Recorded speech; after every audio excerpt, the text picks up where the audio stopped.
اپنے اپنے صنف و سن کے کیسے نمائندے نکلے، کرب و بلا کے تپتے بن میں چھانٹ کے جن کو لائے حسین۔ ناظرین السلام علیکم۔ گزشتہ پروگرام میں ہم نے امام حسین علیہ السلام کی جماعت کے اجزائے ترکیبی کا تذکرہ کیا۔ یہ تذکرہ بالکل نامکمل رہے گا اگر اس گروہ کا ذکر نہ کیا جائے جسے امام حسین علیہ السلام خصوصی اہتمام کے ساتھ لے کے آئے تھے، اور وہ گروہ ان خواتین کا تھا جنہیں امام نے کسی قیمت پر بھی مدینے یا مکے میں چھوڑنا گوارا نہیں کیا۔ خاص طور پر جب آپ مکے سے روانہ ہو رہے تھے تو حضرت عبداللہ ابن عباس نے آ کر خاص طور پر یہ درخواست کی تھی کہ اگر آپ جا ہی رہے ہیں اور عراق کا سفر کرنا ضروری ہی ہے تو کم از کم ان عورتوں کو اپنے ساتھ نہ لے جائیں، ان چھوٹے چھوٹے بچوں کو ساتھ نہ لے جائیں۔ تو امام علیہ السلام نے اس وقت یہ جواب دیا تھا کہ آپ جانتے ہیں کہ میرے بابا، میرے بھائی نے اپنے تمام اہل و عیال کو میرے سپرد کیا ہے، اب یہ میرے حوالے ہیں، تو میں خود جب جا رہا ہوں تو انہیں کس پر چھوڑ کر جاؤں۔ اس پر عبداللہ ابن عباس کے لیے یہ دلیل بھی کچھ زیادہ قابل قبول نہ تھی، انہوں نے مزید اصرار کیا تو امام نے فرمایا کہ یہ لوگ میرے بغیر رہ بھی نہیں سکیں گے، اور آخر جناب زینب بنت علی کو اس معاملے میں مداخلت کرنی پڑی، اور خاص طور پر حضرت عبداللہ ابن عباس سے مخاطب ہو کر آپ نے کہا کہ آپ ایک ایسا فرمان جاری کرنا چاہتے ہیں اور ایک ایسا کام لینا چاہتے ہیں کہ جو کم از کم اگر میری ذات کے ساتھ ایسا ہوا، یعنی مجھے رکنے کا حکم دیا گیا، تو میں اس زندگی کو زیادہ دیر جاری نہیں رکھ سکوں گی۔ اب میں آپ سے عرض کروں کہ جس وقت کے حضور کے امام حسین علیہ السلام کے ساتھی جو تھے اور مشورہ دینے والے، تو وہ یہ بات کر رہے تھے کہ آپ تشریف لے جا رہے ہیں تو ان بچوں کو اور ان عورتوں کو نہ لے جائیں اپنے ساتھ۔ تو امام حسین جو تھے تو وہ خاموش رہے۔ اب وہ کیا کہتے ہیں، ان سے کیا جواب دیتے؟ اگر فرض کرو کہ کوئی پینٹر جو ہے تو وہ کسی جگہ رنگ بھرتا ہے، کسی جگہ کوئی لائن کھینچتا ہے، اس سے آپ اس وقت یہ کہیں کہ یہ آپ نے رنگ یہاں کیوں رکھا، یہ آپ نے لائن کیوں رکھی، تو وہ کیا جواب دے؟ وہ تو یہ جواب دے سکتا ہے کہ دیکھو صحیح، ذرا اس تصویر کو پورا ہونے دو، پھر اس کے بعد تمہیں معلوم ہو جائے گا کہ یہ لائن کیوں ہے اور یہ رنگ جو ہے تو وہ کیوں ہے اور یہ بات جو ہے تو وہ کیوں ہے۔ تو اسی طرح سے امام حسین جو تھے تو وہ بھی یہی کہہ سکتے تھے کہ ذرا اس واقعہ کربلا کو پورا ہونے دو، مجھے پورا یہ اسوہ جو ہے اس کا نمونہ پورا مجھے کھینچنے دو، یہ پیٹرن پوری ہونے دو، اس کے بعد تمہیں یہ بات معلوم ہو جائے گی کہ یہ جو میری بہن جا رہی ہے ساتھ، یہ زینب جو جا رہی ہے تو یہ کیوں جا رہی ہے، تو یہ ثابت ہو جائے گی۔ اور اس وقت یہ بھی تمہیں معلوم ہو جائے گا کہ یہ 6 مہینے کا بچہ جو میرے ساتھ جا رہا ہے تو یہ کیوں جا رہا ہے۔ اور اس وقت ذرا سوال کرنا اپنے آپ سے کہ اگر یہ نہ ہوتی، یہ میری بہن نہ ہوتی یا یہ میرا بچہ نہ ہوتا، تو کیا اس تصویر کی معنویت، اس تصویر میں جو ٹروتھ ہے، اس تصویر کے اندر جو گہرائی ہے، اس تصویر کے اندر جو قیامت ہے، تو کیا اس کے اندر کمی نہیں پڑتی؟ تم یہ بتاؤ کہ اس تصویر میں جو کربلا کی تصویر ہے، اس کے اندر اگر یہ باتیں نکال دی جاتی، یہ اس چھوٹے سے بچے کی کنٹریبیوشن نکال دیا جاتا، یا ان بچوں کا جو ساتھ جا رہی ہیں کنٹریبیوشن یا وہ کنٹریبیوشن نکال دیا جاتا کہ جو کربلا کے بعد، کربلا سے لگا تو شام تک جناب امام زین العابدین کا اور بی بی زینب کا کنٹریبیوشن ہے، تو تم یہ تو بتاؤ کہ پھر اس تصویر کے اندر تم یہ دیکھتے ہو کہ یہ تصویر اس کی معنویت کے اندر اور اس کی حقیقت کے اندر اور اس کی ٹروتھ کے اندر پھر کیا رہا؟ کربلا میں موجود خواتین کی تعداد کا حتمی تعین کرنا تقریباً ناممکنات میں سے ہے، اس لیے کہ چونکہ ان خواتین سے دنیا بالکل ناواقف تھی اور ان میں کس بیوی کا کیا نام تھا اس سے بھی لوگ بے خبر تھے، نتیجتاً مورخین نے ان کے نام درج کرنے میں بہت سی متضاد باتیں کی ہیں، اور ان میں سے کسی حتمی بات کا تلاش کرنا آج کے عہد میں بہت دشوار ہو گیا ہے۔ پھر بھی جو شخصیتیں غیر معمولی طور پر نمایاں ہوئیں اور جنہوں نے واقعہ کربلا کے سلسلے میں اور اس کے مقاصد کی تکمیل میں اہم کردار ادا کیے، ان کے نام یا کم از کم ان کا رشتہ ہم تک پہنچ گیا ہے، اور اس طرح سے ایک فہرست بطور ہمارے سامنے آ جاتی ہے۔ حضرت علی علیہ السلام کی 6 بیٹیاں کربلا میں موجود تھیں۔ ان 6 بیٹیوں میں 2 بیٹیاں خاتون جنت جناب سیدہ بنت محمد صلی اللہ علیہ وآلہ وسلم کی صاحبزادی ہیں، ان کی اسماء زینب اور ام کلثوم ہیں، اور باقی 4 بیٹیوں کا تعلق حضرت علی علیہ السلام کی دوسری ازواج سے تھا۔ امام حسین علیہ السلام کی ازواج کے سلسلے میں ہمیں 3 نام ملتے ہیں، اور ان 3 ناموں کے علاوہ 2 کنیزوں کا بھی تذکرہ ملتا ہے جو غالباً ایک ہی شخصیت کے 2 نام ہیں، ان کو عاتقہ اور فضا کے نام سے یاد کیا گیا ہے۔ امام حسین علیہ السلام کی بیٹیوں میں 3 نام کربلا میں تقریباً حتمی ہیں، اور وہ نام ایک تو جناب فاطمہ ہیں، ایک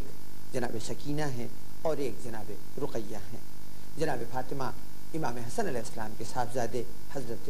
حسن مصنع کی اہلیہ ہیں۔ امام حسین علیہ السلام کے گھرانے کی ان خواتین کے علاوہ 3 ایسی کنیزیں بھی موجود ہیں کہ جو امام کے اپنے گھر سے تعلق رکھتی ہیں۔ ایک کنیز فضہ ہیں جن کو ایک خصوصی شہرت اور اہمیت اور حیثیت حاصل ہے، اس لیے کہ واقعہ کربلا میں ان کا کردار بہت ہی نمایاں اور غیر معمولی ہے، اور اس کے ساتھ ساتھ حسینہ اور فقیہہ نام کی 2 کنیزیں تھیں کہ جو دونوں اپنے بیٹوں کے ساتھ میدان کربلا میں آئی تھیں، اور ان کے بیٹے منصب شہادت کے فائز ہوئے تھے۔ ہر سانس میں کمال اطاعت کی آرزو، وقت پڑا عشق کے امیروں پر، زمین گرم پہ سار اور جسم تیروں پر، زمین گرم پہ سار اور جسم تیروں پر،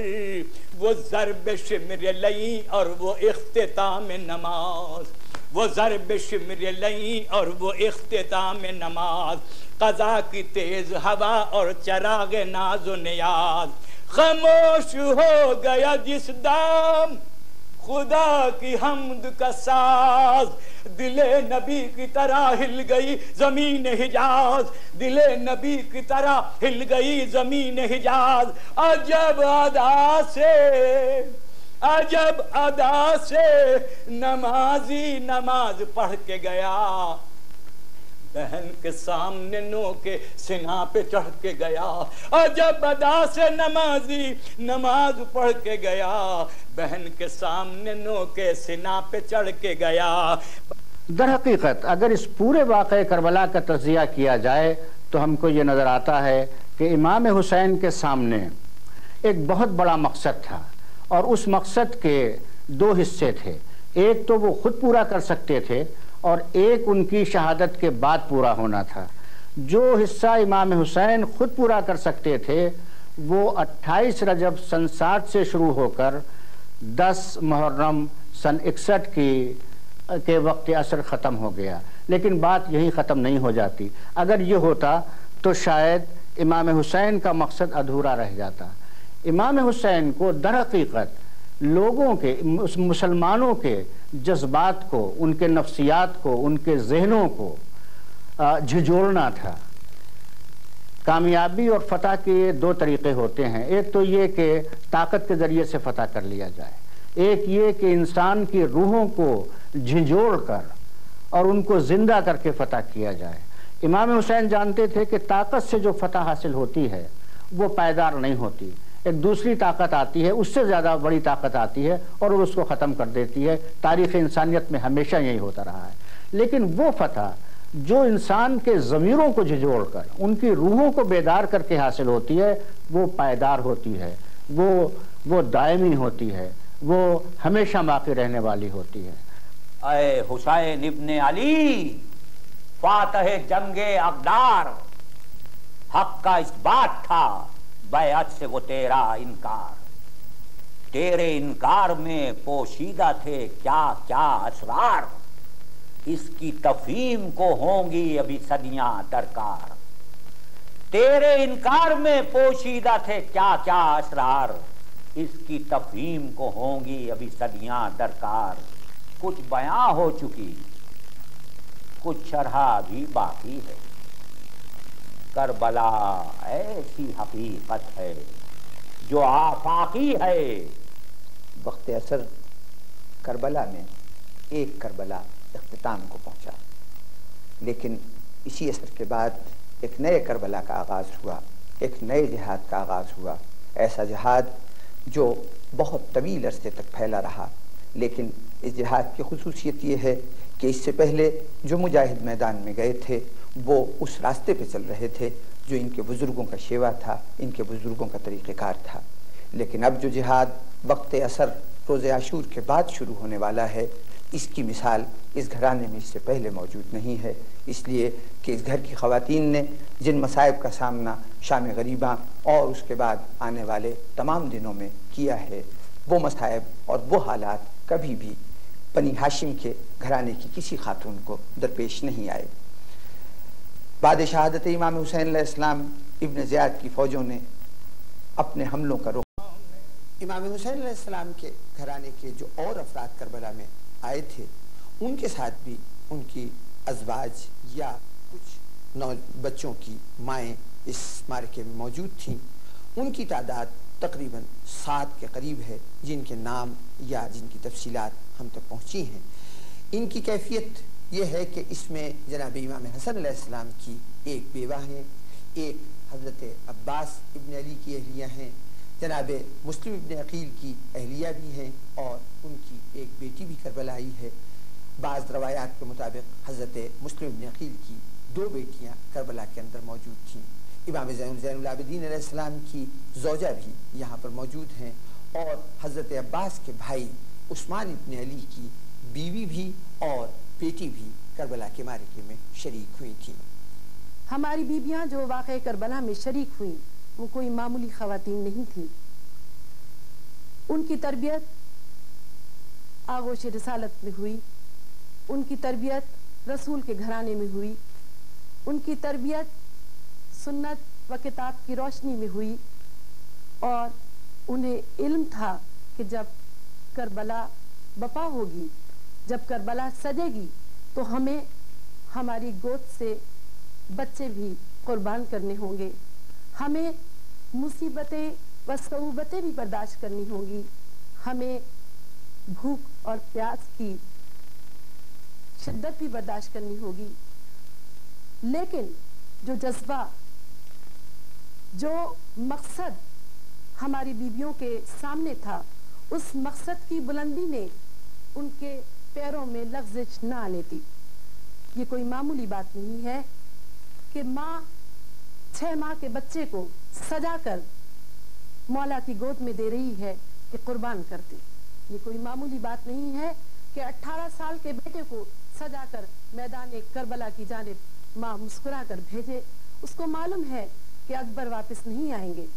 اس کو معلوم ہے کہ قاسم واپس نہیں آئیں گے، اس کو معلوم ہے کہ اون محمد واپس نہیں آئیں گے، لیکن جب جذبہ صادق ہو،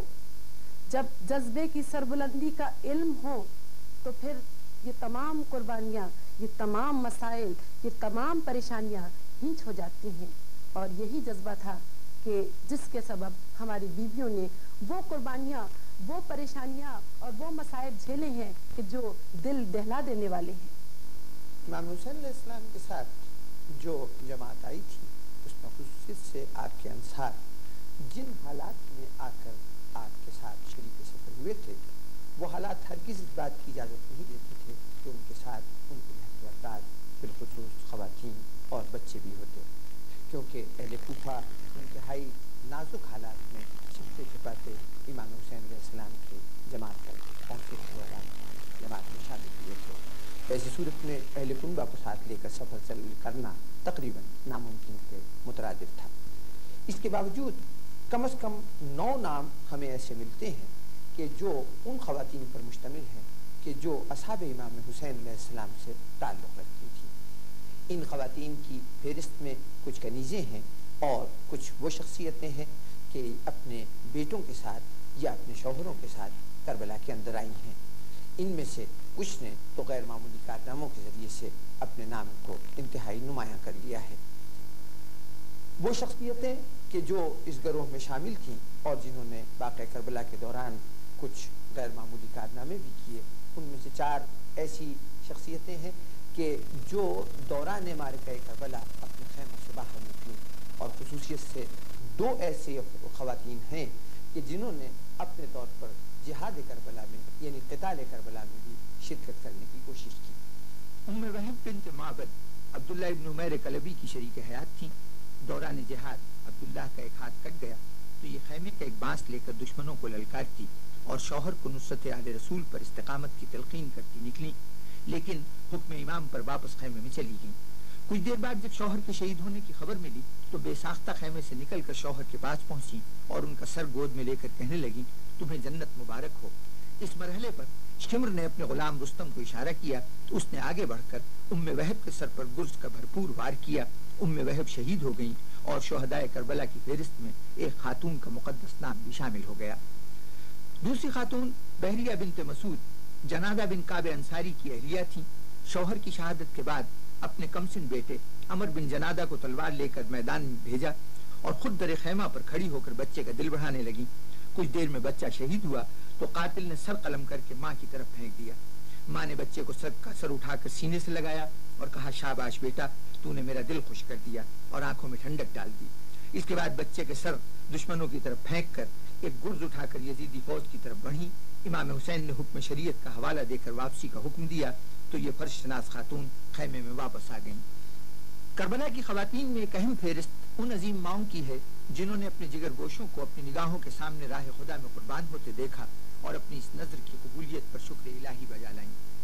ایسی ماؤں کی تعداد کم و بیش 14 ہے۔ ان میں سے جناب اون کی والدہ زینب، عبداللہ ابن مسلم کی والدہ رقیہ، علی اصغر کی مادر گرامی رباب، حضرت علی اکبر کی والدہ لیلہ، جناب قاسم کی والدہ ام فروہ کے اپنے اسماء گرامی اور ان کے بیٹوں کے نام تاریخ میں بہت نمایاں ہیں۔ اسی طرح اصحاب حسین میں سے عمر بن جنادہ، عبداللہ ابن عمیر اور مسلم ابن اوسجہ کے بیٹوں کی ماؤں کی تذکرے بھی غیر مانوس نہیں ہیں۔ جن ماؤں کے متعلق مختصر وضاحت ضروری ہے ان میں سے پہلی خاتون فاطمہ بنت علی ہیں۔ ان کے کمسن بیٹا محمد ابن ابی سعید امام حسین کی شہادت سے کچھ پہلے خیمے سے اپنے ماموں کی مدد کے لیے نکلا، لیکن ابھی ماموں کو تلاش نہ کر پایا تھا کہ کمر میں ایک تیر لگنے سے شہید ہو گیا۔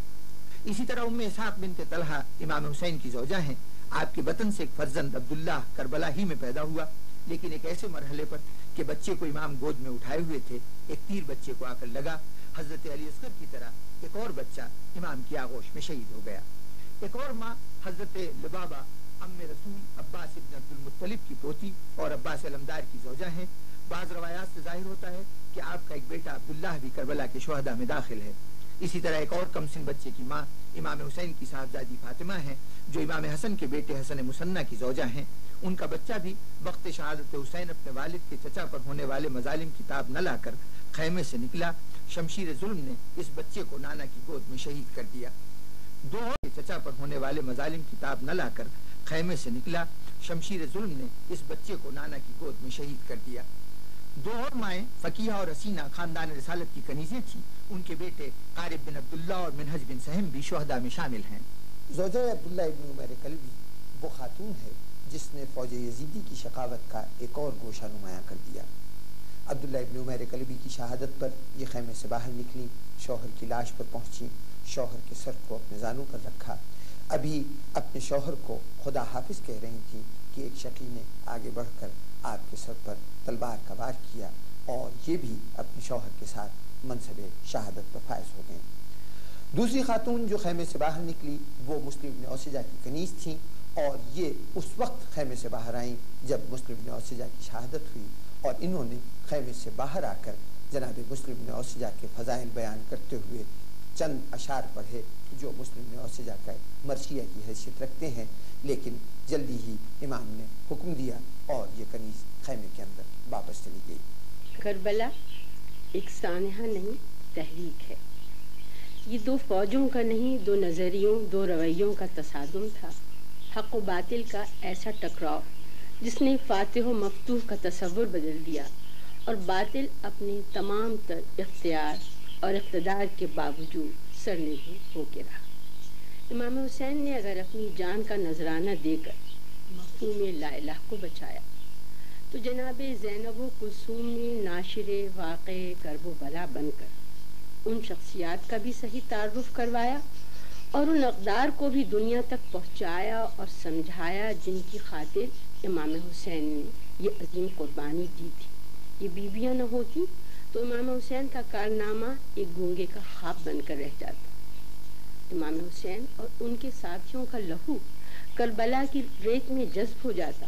لیکن نہ جذبہ حریت ابھرتا نہ ضمیر جاگتے۔ یہ ان بیویوں ہی کا فیض ہے کہ انہی نے مقصد شہادت کی اہمیت کو سمجھایا، کیونکہ خون کا بہہ جانا شہادت نہیں ہے۔ کسی مقصد عظیم کی خاطر یوں خون کا نذرانہ دینا کہ وہ باطل کے خلاف حق کی گواہی بن جائے شہادت ہے، اور ان بیویوں ہی کی بدولت ہمیں اس سے آگہی ہوئی۔ ہر دور میں مظلومیت کی داستان لکھی گئی، تادیب و جبر سلطنت کے درمیان لکھی گئی، لمحوں کی زنجیروں میں سطر جاویداں لکھی گئی، تشریح بے عنواں زبانی بے زبان لکھی گئی۔ جتنا شعار محتسب دشوار تر ہوتا گیا، اتنا ہی ذکر خون ناحق مشتہر ہوتا گیا۔ یوں تو واقع کربلا کی ہر خاتون اس بات کی مستحق ہے کہ اس کے متعلق تفصیل سے بات کی جائے اور اس کے کردار کو سمجھ کر اسے زندگی کا نمونہ عمل بنایا جائے، لیکن کچھ خواتین ایسی ہیں کہ جن کے بغیر واقع کربلا ہرگز اس طرح سے رونما نہ ہوتا جس طرح سے آج وہ ہمارے سامنے ہے۔ ان شخصیتوں میں سب سے عظیم شخصیت جناب زینب بنت علی کی شخصیت ہے۔ آپ حضرت علی علیہ السلام کی سب سے بڑی صاحبزادی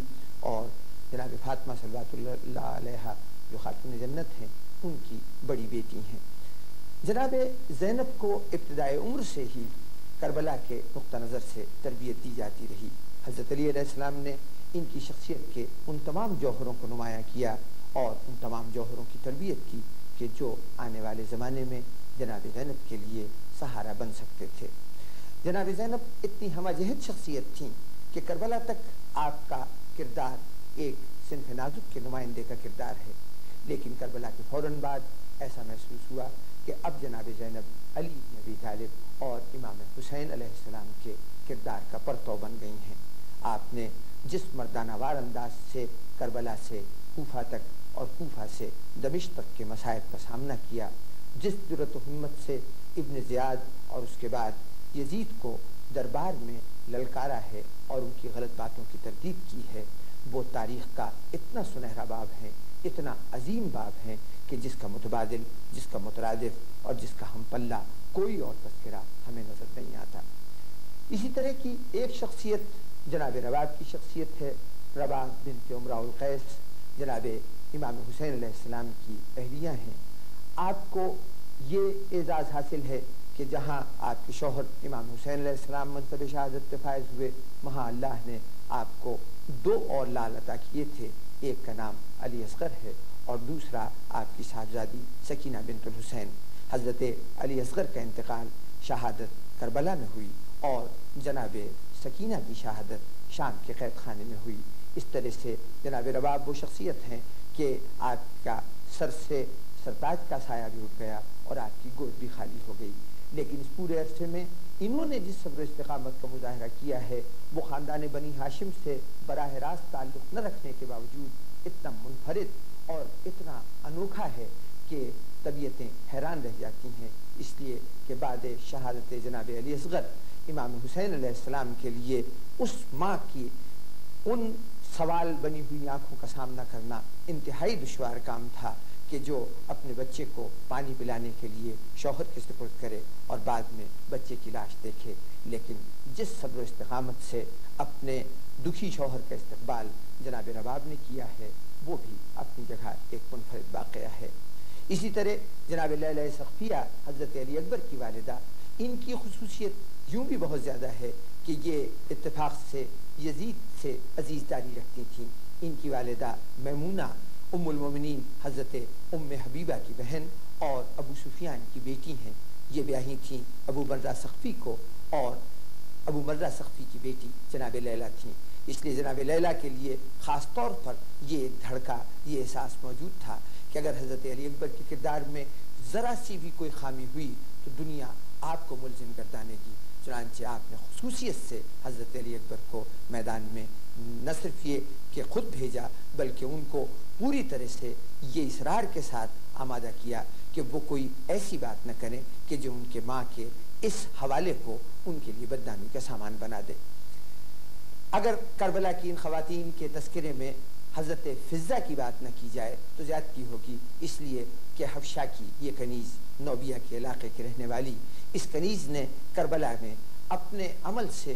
جو کردار ادا کیا ہے وہ کردار خود ایک منفرد حیثیت دے گیا ان کی ذات کو اور واقعات کی بہت سی کڑیوں کو ملانے کا سامان بن گیا۔ جناب فضہ ہرچند کے خاندان رسالت سے آزادی بھی حاصل کر چکی تھیں، صاحب شوہر بھی تھیں، اولاد بھی موجود تھی، لیکن کربلا میں شامل ہونے کا شوق ایسا تھا، اس گھرانے میں اس واقعے کا تذکرہ اتنی تفصیل سے سنا تھا کہ اصرار کر کے کربلا آئیں اور پھر اس کے بعد ساری صعوبتوں اور مشکلوں میں اہل حرب کا پوری طرح ساتھ دیا، اور حتیٰ کہ یزید کے دربار میں جناب زینب کا پردہ بننے کے لیے جو خاتون جناب زینب کے سامنے یزید اور جناب زینب کے درمیان حائل ہو کر کھڑی ہو گئی تھی وہ یہی فضہ تھیں۔ ان کے اس کردار نے یہ ثابت کر دیا کہ کسی کا رنگ و نسل، کسی کا کسی علاقے سے تعلق رکھنا اہمیت نہیں رکھتا، بلکہ اہمیت اگر رکھتا ہے تو اس شخصیت کا کردار اور اس شخصیت کی حق سے وابستگی ہے جو اس کو تاریخ میں زندہ جاوید بنا دیتی ہے۔ دھوپ کے آلے مصطفیٰ کا یوں چلا ہے کارواں، ہے بندے بچے رسل میں، ہے بندے بچے رسل میں، ننگے سر ہے بیبیاں لٹ کے آلے مصطفیٰ کا یوں چلا ہے کارواں، ہاتھ کانوں سے اٹھاتی جوڑتی رکھتی کبھی، ہاتھ کانوں سے اٹھاتی جوڑتی رکھتی کبھی، مار کر منہ پہ تماچے، مار کر منہ پہ تماچے، نوچ لی ہے بالیاں لٹ کے آلے مصطفیٰ کا یوں چلا ہے کارواں، شام والے کہہ رہے تھے دیکھ کر نیزے پہ سر، شام والے کہہ رہے تھے دیکھ کر نیزے پہ سر، آج تک ہم نے نہ دیکھا، آج تک ہم نے نہ دیکھا، 6 مہینے کا جوان لٹ کے آلے مصطفیٰ کا یوں چلا ہے کارواں، اتنا زینب کو بتا دو آ کے اے عباس تم، اتنا زینب کو بتا دو آ کے اے عباس تم، لیلا و رباب کو،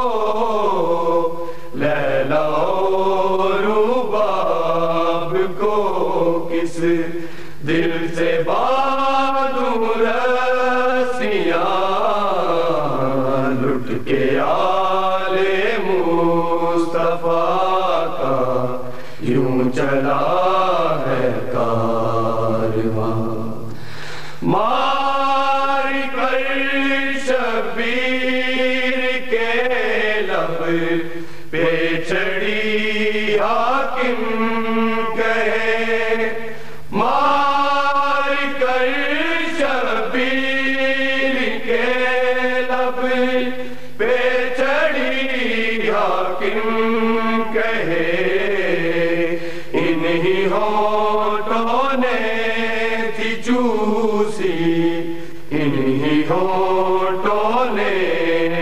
چوسی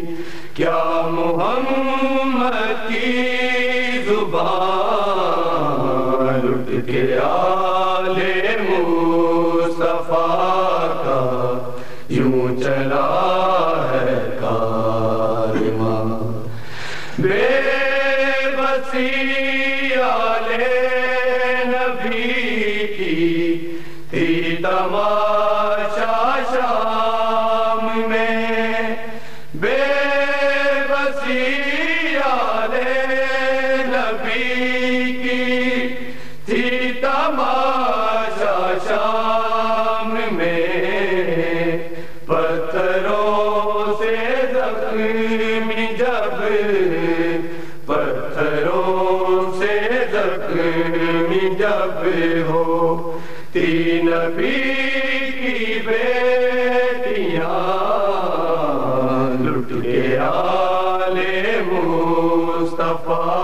کا یوں چلا ہے کارواں ہے بندے بچے رسل میں ہے بندے بچے رسل میں ننگے سر ہے بھی